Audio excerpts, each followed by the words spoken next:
오늘 본문을 중심으로 참빛으로 오신 예수님이라는 제목으로 말씀을 선포할 때 큰 은혜 받으시고 또 은혜가 된다면 아멘하여 하나님 앞에 영광 돌리시는 귀한 시간이 될 수 있기를 바랍니다. 코로나의 대유행 속에서도 올해도 어김없이 성탄절이 다가오고 있습니다. 매년 느끼는 바이지만 성탄절이 다가오면 믿는 성도들보다 믿지 않는 세상 사람들이 더 좋아하는 것 같습니다.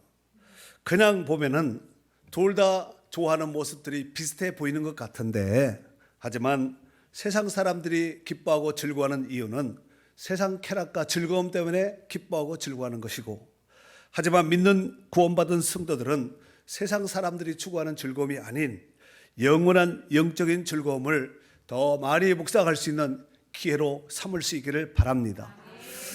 그러므로 우리는 성탄절을 앞두고 영적인 즐거움으로 충만해야 될 줄로 믿습니다.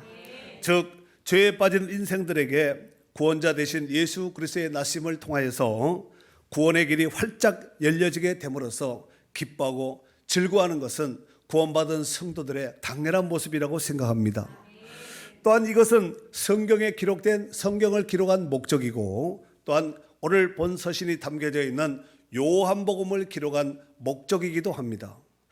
이를테면 요한복음 20장 3절에 보면 31절에 보면은 오직 이것을 기록하면, 그 사도 요한이 이 요한 서신서를 요한복음을 기록하면서 이것을 기록한 목적이 있다는 거예요. 그래서 오직 이것을 기록하면 너희로 예수께서 하나님의 아들 그리스도이심을 믿게 하려 하며, 또 너희로 믿고 그 이름을 힘입어 생명을 얻게 하려 함이라 그랬습니다. 그러니까 생명을 얻게 하기 위해서 바로 이것을 기록을 했다는 거예요. 예수님이 그리스도다. 그 다음에 그 예수님을 힘입어서 생명을 얻기 위해서 이 성경을, 이 요한복음을 기록했다고 이와 같이 정체성을 밝히고 있습니다. 이러보건대 구원은 오직 예수 그리스도를 믿어야 구원받을 수 있고, 또한 풍성한 삶도 예수 그리스도로 말미암아 복되게 누려지는 줄 믿습니다. 오늘 본문이 담겨져 있는 요한복음은 시작이 인간적인 예수, 족보에 나오는 예수, 이 인간적 사람의 관점으로 본 이런 예수님에 대해서 기록한 책이 아니라 창세기와 연결해서 태초에 모든 우주 만물을 창조하신 창조주 하나님, 그 다음에 그분이 주인공인 하나님, 그 다음에 영원하신 하나님이신 예수 그리스도를 소개하면서 요한복음이 시작되고 있다는 것이에요. 고로 예수 그리스도는 하나님이십니다. 자, 그런 맥락에서 한번 성경을 한번 확인하도록 하겠습니다. 먼저 1장 1절에서 3절까지 한번 읽어볼까요? 태초에 말씀이 계시니라. 이 말씀이 하나님과 함께 계셨으니 이 말씀은 곧 하나님이시니라. 그가 태초에 하나님과 함께 계셨고 만물이 그로 말미암아 지은 바 되었으니 지은 것이 하나도 그가 없이 된 것이 없느니라. 아멘. 14절. 말씀이 육신이 되어 우리 가운데 거하심에 우리가 그의 영광을 보니 아버지의 독생자의 영광이요 은혜와 진리가 충만하더라. 아멘. 자, 한번 교통 정리를 한번 하도록 하겠습니다. 태초에 뭐가 있었다고요? 말씀이 계셨습니다. 태초에 말씀이 계셨습니다. 그런데 이 말씀이 하나님과 함께 계셨다는 거예요. 그런데 이 말씀은 곧 뭐라고요? 하나님이에요. 말씀 이꼴 하나님이라는 얘기예요. 그가를 지칭하는 그는 누구냐면은 예수 그리스도를 말하는 것입니다. 그가 태초에 하나님과 함께 계셨다는 거예요. 여러분, 시간이 시작된 태초가 아니라 영원전 태초를 얘기하는 것입니다. 창세기 1장 1절에는 인류 역사의 시간이 시작되는 딱 그 태초, 여기서 봤을 때는 아득한 먼 옛날 태초를 말하는데, 그러나 오늘 요한복음 1장에 나오는 이 태초는 시간이 시작되기 전 영원한 태초를 얘기하는 거예요. 아시겠죠? 그 태초에 하나님이 계셨는데 이 말씀이 곧 하나님이시라는 거예요.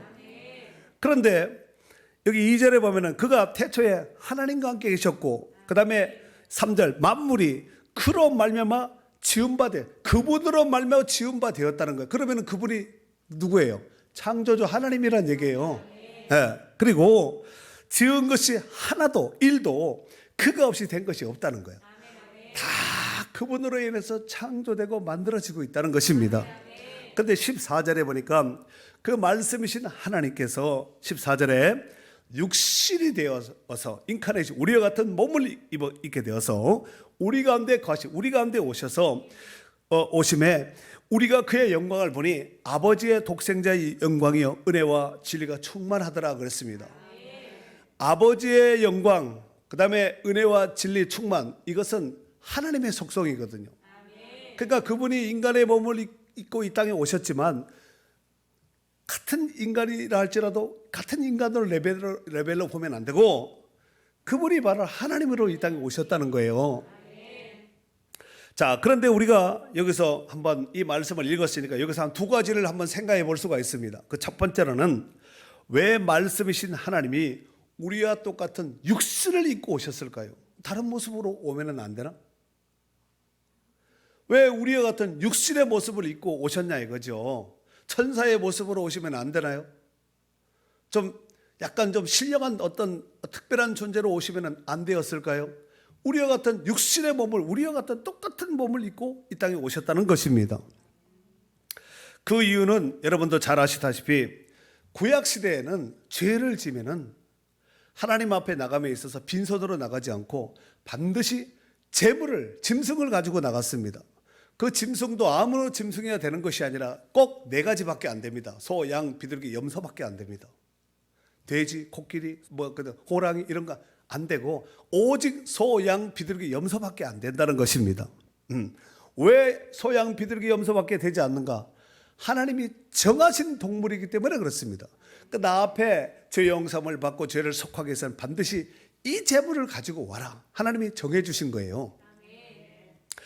그런 짐승의 피는 단회적인 용서는 받지만 영원한 속죄는 받을 수가 없습니다. 이게 무슨 얘기냐면은 한번 죄를 지면은 그 짐승을 가져와서 속죄함을 받았으면은 가서 또 죄를 지면은 또 제물을 또 가지고 오고 갔다가 죄 용서를 받고 갔다가 또 죄 지면 또 가져와야 되고 죄 용서 받고 갔다가 죄 지면 또 가져와야 이걸 계속해서 반복해야 된다는 것입니다. 하지만 인간 예수인 이 제물은 그럴 필요가 없습니다.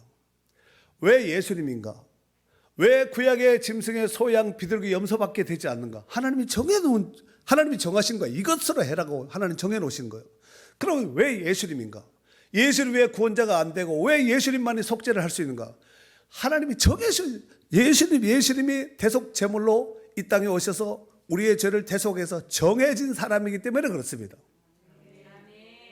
우리가 신약적인 모습으로 한다면 그 정해놓은 하나님이 구약서부터 이미 하나님께서 죄 용서를 받기 위해서 정해놓은 그 제물과 같은 그분이 오셔야지만 되는 거예요. 예수님은 죄에 빠진 인간의 죄 문제를 해결하기 위해서 친히 우리와 같은 똑같은 몸을 입고 오셔서 그 몸으로 십자가에 매달려 죽으심으로 못 박혀 죽으심으로 우리의 모든 죄 문제를 영원히 속죄해 주셨고 속죄하되 단번에 속죄해 주셨습니다. 이 말이 무슨 얘기냐면은 더 이상 제물 가져올 필요 없다는 제물 끝이라는 얘기입니다. 히브리서 10장 4절 말씀에 보면은 이는 황소와 염소의 피가 능히 죄를 없이 하지 못함이라 그랬습니다. 만약에 황소와 염소의 피가 능히 죄를 없앨 수 있다면은 예수님이 이 땅에 오실 필요가 없습니다. 짐승으로 다 되는데 굳이 오실 필요가 있겠습니까? 와도 별로 인기도 없고 의미도 없습니다. 이해가 되십니까? 히브리서 9장 12절 말씀에는 염소와 송아지의 피로 하지 아니하고 오직 자기의 피로 영원한 속죄를 이루사 단번에 성소에 들어가셨느니라 그랬습니다. 그러니까 예수님의 속죄는 예수님의 몸을 들이고 피를 쏟아서 영원한 속죄를 이루시고 단번에 한 방에 끝냈다는 거예요. 구약의 제물은 일회용이었지만 예수님 제물은 영원합니다. 예수님께서 그 몸으로 갈보리 언덕의 십자가에서 달려 죽어주심으로 말미암아 우리의 억만 죄악이 사함을 받고 우리의 죄를 그 죄에서 영원히 속죄함을 얻고 단번에 우리를 구원하여 주신 줄로 믿습니다. 베드로전서 2장 24절 말씀에 보면은 친히 나무에 달려 그 몸으로 우리 죄를 담당하셨으니 이는 우리로 죄에 대해서 죽고 의에 대해서 살게 하려 하심이라 그랬습니다. 그 몸으로 우리 죄를 친히 담당하셨다는 거예요. 오늘 본문에도 나와 있지만 12절 말씀 한번 읽어볼까요? 시작. 영접하는 자 곧 그 이름을 믿는 자들에게는 하나님의 자녀가 되는 권세를 주셨으니.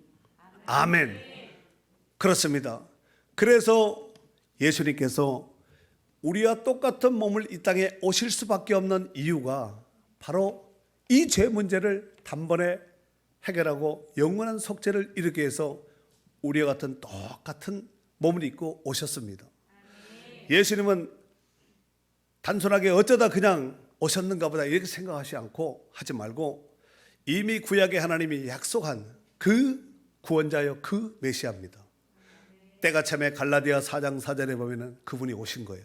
그리고 구약의 수많은 예언자들과 선지자들을 통하여서 주의 종들을 통하여서 예언한 모든 말씀을 예수님을 통하여서 온전히 홀이라도 단 하나도 빗나감없이 온전히 이루어 주신 줄로 믿습니다. 우리가 그 예수 그리스도를 믿음으로 오늘 12절 영접하는 자 곧 그 이름을 믿는 자들에게는 하나님의 자녀가 되는 권세를 줬다는 거예요. 여러분, 권세는 다른 말로 말하면 특권이에요. 하나님의 자녀는 아무나 되는 것이 아닙니다. 하나님의 자녀의 권세는 특권 있는 권세입니다. 하나님을 백으로 삼고 하나님을 의지로 삼고 하나님 아버지 앞에 기도하면 하나님이 응답하시고 하나님이 역사하시기 때문에 특별한 권세 있는 하나님의 자녀인 줄로 믿습니다. 우리가 바로 그런 존재라는 것이에요. 어깨 한번 펴봐. 어깨. 두 번째, 자, 사도 요한은 왜 예수님이 이 땅에 오시는데 빛으로 오셨다고 하셨을까요?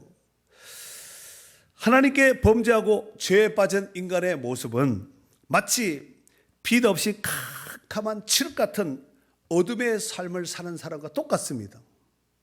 그로 인하여서 무엇이 선이고 무엇이 악인지 분별력 없이 살았던 자들이었습니다. 여러분, 불 다 끄고 캄캄한데 아무것도 보이지 않는데 앞에, 눈앞에, 1m 앞에, 2m 앞에, 뒤에, 위에 뭐가 있는지 아무도 분별력 없이 이렇게 우리가 살았다는 거예요. 로마서 3장 23절 말씀에 보면은 모든 사람이 죄를 범하였음에 하나님의 영광이 이르지 못하였더니 그렇습니다. 한 사람도 단 한 사람도 예외가 없습니다. 모든 사람이 죄를 범했다는 거예요. 저나 여러분이나 똑같이 죄를 범하였음에 하나님의 영광이 이른 자가 한 사람도 없었다는 거예요. 로마서 3장 10절 이하에 보면은 의인은 없나니 하나도 없으며 깨닫는 자도 없고 하나님을 찾는 자도 없고 다 치우쳐 함께 무익하게 되고 선을 행하는 자는 없나니 하나도 없다는 거예요. 온 천하에 어디 좀 있는가 하고 봤더니 한 사람도 없었다는 거예요. 이것이 바로 어둠 가운데 사는 자의 특징이고 빛 없는 자의 삶의 특징이라고 볼 수 있습니다.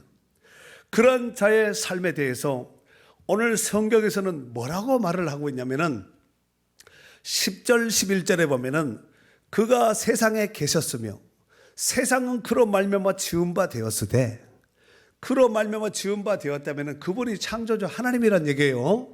끊임없이 그에 대해서 그가를 지칭하는 그는 누구냐면은 예수 그리스도를 얘기하는 거예요. 자, 그로 말미암아 세상은 그로 말미암아 지은 바 되었으되 세상이 그를 알았어요, 몰랐어요? 알지 못하여 알 수도 없지요. 11절 자기 땅에 오면 자기가 만든 세상에 오면 자기 백성이 자기가 만들어 놓은 백성인데도 예수님이 영접하지 않는 거예요. 왜 그럴까요? 죄에 빠져서 어둠 가운데 죄악 가운데 캄캄한 가운데서 사니까 자기네들은 산다고 눈 뜬다고 바르게 산다고 하지만 눈 감은 자의 삶은요 빛 없는 자의 삶이요 캄캄한 가운데 사는 자의 삶과 똑같다는 말씀입니다. 바로 그가 하나님이시요 구원자이심에도 불구하고 예수님을 알아보지 못하였고 예수님을 영접하지 않았다는 거예요. 왜? 어둠과 죄악 가운데 있으니까 분별력이 없는 거예요. 사사시대 사람들처럼 자기 생각에 옳은 대로 사는 거야. 여러분들 그렇게 생각하시죠? 그러면 그게 길이에요. 그게 진리입니다. 그게 답입니다. 여러분, 몇 주 전에도 제가 설교가인데 말씀을 드렸지만 교회는 다수결의 원칙에 의해서, 물론 다수결을 또 우리가 표명해야 될 때도 있지만, 교회는 다수결, 많은 사람들의 생각에 옳은 대로 가는 것이 아니라 하나님이 원하는 대로, 성경이 원하는 대로 가면 되는 겁니다. 성령님께서 지시하는 대로 가면 되는 거예요. 이 안에 뭐 똑똑한 사람, 잘난 사람 얼마나 많겠습니까? 큰 교회 가면 더 많지 않겠습니까? 그러나 자기 생각이 아무리 옳다 할지라도 성경에서 이렇네 하면은 성경을 따라가야지. 그게 바로 개혁주의 신앙 노선에 있는 바른 신앙관이요, 바른 성도인 줄로 믿습니다. 이러보건대 칠흑같이 어둠에 사는 사람이나 칠흑같이 어두운 죄악 가운데 사는 사람의 공통적인 특징은 빛이 무엇인지 몰라요. 봐본 적이 없으니까.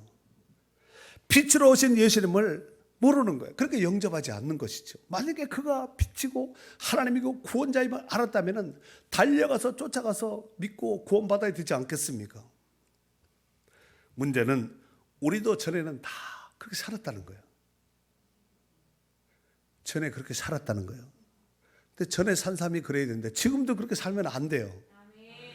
우리도 전에는 다 그 가운데서 어둠 가운데 거하며 예수님 없이 자기 생각, 자기 잘난 맛에 그것이 옳다고 생각하고 그렇게 살았어요. 저도 그렇고 다 그렇게 살았던 거예요.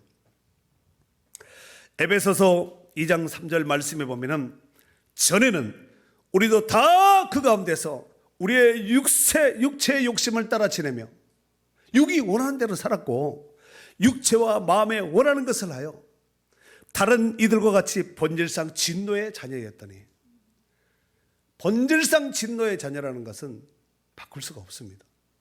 하나님의 심판, 하나님의 징계 받아서 영원한 지옥의 나락에 떨어질 수밖에 없었던 이런 존재였었다는 거예요. 전에. 에베소서 5장 8절에 보니까 너희가 전에는 어둠이더니 이제는 주 안에서 빛이라, 빛의 자녀들처럼 행하라. 이게 뭐예요? 빛의 자녀들처럼 살라라는 말씀이 아니겠습니까? 여러분, 보통 범죄가 낮보다가 밤에 더 많이, 통계적으로 더 많이 일어납니다. 누가 보랴, 누가 알랴, 누가 감히 이걸 생각이나 했으랴, 이래서 죄를 짓는 거예요. 사람은 보지 못했다 할지라도 심판을 감찰하신 하나님께서 참, 우리 시편에 보면은 웃는다 그러잖아요. 비웃는다고, 코웃음 친다고 이렇게 하지 않았습니까? 근데 우리는 하거든요. 안 하나? 네, 하거든요. 근데 문제는 밤에도 하지만 낮에도 여전히 누가 알랴 보랴 이러거든요. 우리가 신앙생활에 있어서 옷에 첫 단추가 있듯이 신앙생활에 첫 단추가 있습니다. 그것이 뭐냐면은 하나님을 의식하는 거예요. 하나님을 의식하는, 이게 바로 신전의식, 전문용어로 코람데오라고 말을 합니다. 하나님이 있다, 하나님이 안다, 하나님이 나와 함께한다, 하나님이 한다, 내가 기도하면 듣는다, 들으신 하나님이 응답한다. 이게 있어야지 기도하든가 뭐 하지. 내가 기도해도 절대로 안 듣는다, 내가 기도하면 하나님 모른 척한다. 이게 이래가지고 무슨 기도하고 신앙생활 하겠습니까? 하나님이 나를 안다, 그분이 나와 함께 하신다, 내가 기도하면 하나님이 듣는다, 들으신 하나님이 때에 맞게 응답하신다, 응답하면 역사가 나타난다. 그러므로 나는 어떤 문제와 어떤 상황 가운데 거한다 할지라도 두려워하지 않는다, 염려하지 않는다, 걱정하지 않는다. 이래야지 좀 뭐 영적인 배짱도 생기고 이러지. 설마 하나님이 함께 하겠나? 절대로 함께 하지 않는다. 이런 사람 믿음 없는 사람이고, 그 사람이 하나님 없는 자입니다. 기도 안 합니다. 자기 멋대로 사는 거예요. 정말 하나님이 있다, 하나님 살아계시다, 하나님 나와 함께 한다, 이러면 함부로 살겠습니까? 여기서 중요한 것이 있습니다. 아무리 칠흑 같은 이런 어둠이라 할지라도 빛이 쫙 돌아버리면은 순식간에 어둠은 온데간데 없이 사라지는 것이 특징입니다. 마찬가지로 아무리 칠흑 같은 어두운 죄악 가운데 거하는 사람이라 할지라도 빛 대신 예수 그리스도만 영접하면 그 즉시 구원받아 하나님의 자녀가 되는 것입니다. 그 즉시 하나님의 새 생명 가운데 거하면서 풍성함을 누릴 수 있는 자격을 부여받게 된 줄로 믿습니다. 사랑하는 성도 여러분, 예수님은 빛으로 오셨는데 9절에 빛으로 오셨는데 그냥 빛이 아니라 앞에 수식어가 또 있죠. 참 빛이라고 이렇게 말하고 있습니다. 아니 그냥 빛이면 빛이지 무슨 참이냐, 기름이면 기름이지 무슨 참 기름이냐. 참 빛으로 오셨다고 말씀하고 있습니다. 요 9절에 나와 있는 참 빛을 해석하면은 우리 원어로 본다면 엔토 포스 토 알레디온이라는 뜻인데, 그 빛, 투포스, 투는 이제 정관사 더, 그 빛, 포스, 빛인데, 이 빛은 일반적인 빛, 라이트, 광채를 말하는데 이것이 상징하는 것이 영원한 생명의 빛, 생명 그 자체를 의미하는 것입니다. 그 단순하게 라이트가 아니라 하나님은 우리의 인생의 생명의 빛이라는 거예요. 그리고 투 알레디논이라는 이 뜻은 진짜, 실제, 신뢰할 수 있는 이런 단어의 뜻인데, 사도 요한은 요한서신서에 보면, 요한서신서라면은 요한복음만 있는 것이 아니에요.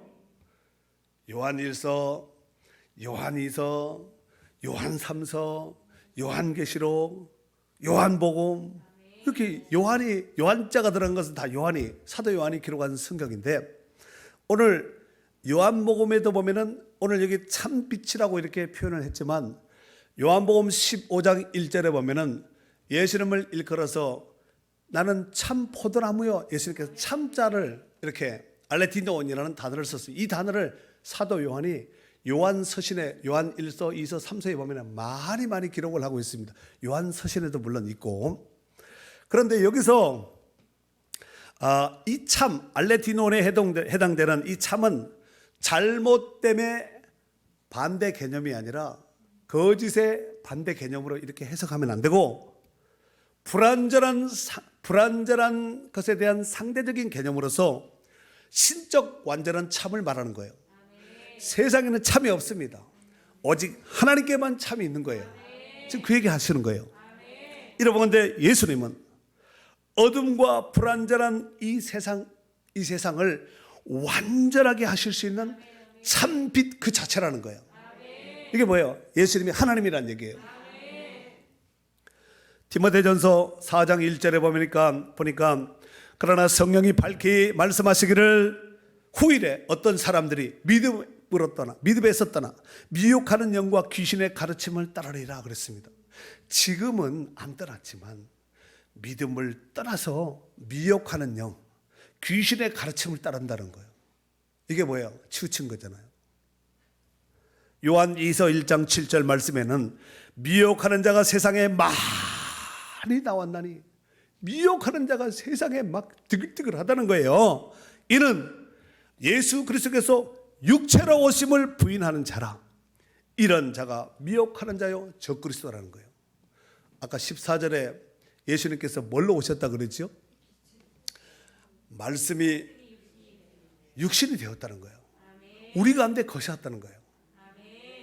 말씀이 육신이 되어 우리 가운데 거하심에 우리가 보니 아버지의 독생자의 영광이 은혜와 진리가 충만하더라 그랬습니다. 요한 1서 5장 11절 12절 말씀에 보면은 또 증거가 있는 거야. 그냥이 아니라 막연한 이 그냥 요한의 생각이 아니라 증거가 있다는 거예요. 증거가 있으니 하나님이 우리에게 영생을 주신 것과 이 생명이 그의 아들 안에 있는 것이라. 아들이 있는 자에게는 생명이 있고 하나님의 아들이 없는 자에게는 생명이 없다 그랬습니다. 아들이 우리 안에 있느냐 없느냐, 이게 생명이 있느냐 없느냐, 구원받았냐 못 받느냐, 천국 가냐 못 가냐, 이게 근거입니다. 아들 되신 예수님이 여러분 심령 안에 있습니까? 믿어도 되겠습니까? 어느덧 성탄절과 함께 하늘을 마무리 짓는 연말이 다가왔습니다. 우리는 세상 사람들이 기뻐하고 즐거워하는 그 기뻐함과 그 즐거움이 아니라 우리에게 영원한 구원의 주로 오신 예수 그리스도를 증거하여 어둠 가운데 있으면 모르거든요. 비춰줘야 됩니다. 헤드라이트를 비춰주면 다 보이잖아요. 그러듯이 복음을 전파하고 증거하는 자가 되어서 하나님께 영광 돌릴 수 있는 축복된 성도들이 될 수 있기를 주의 이름으로 축원합니다. 축원합니다.